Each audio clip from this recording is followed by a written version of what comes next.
Bonjour à tous, j'espère que vous allez bien. Je suis ravi de vous retrouver pour cette nouvelle vidéo dans laquelle je vous explique en 3 minutes comment conduire une voiture boîte automatique. On verra qu'elle se conduit avec un seul pied et non pas deux. Et une fois qu'on a démarré, on n'a plus rien à faire hormis accélérer et freiner. Dans une voiture boîte auto, il y a uniquement deux pédales. Il y a la pédale d'accélérateur et la pédale de frein. Il n'y a pas de pédale d'embrayage comme sur les boîtes manuelles. Attention, une boîte automatique ne se conduit qu'avec le pied droit, avec lequel j'accélère et je freine. Le pied gauche, on le laisse ici à gauche sur le repose-pied.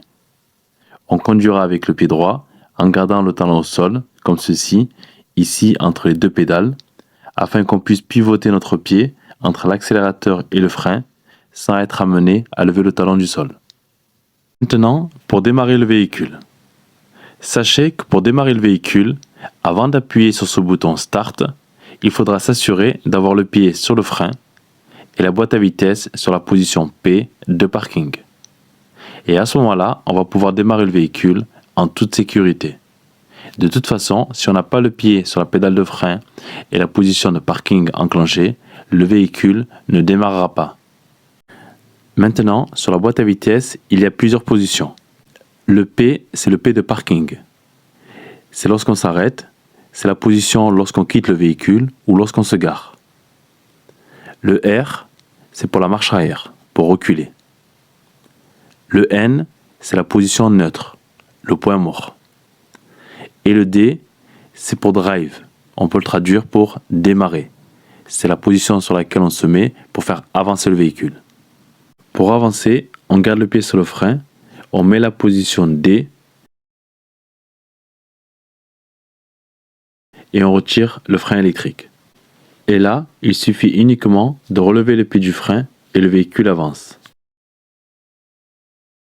On peut le voir ici. Et pour mettre plus d'allure, il suffit d'accélérer comme ceci. Les vitesses montent et descendent automatiquement par rapport à l'allure. Et pour m'arrêter, j'appuie sur le frein. Et si j'ai terminé, j'enclenche la position P. Et le frein électrique s'enclenche automatiquement. Maintenant, pour reculer, on se met en position R.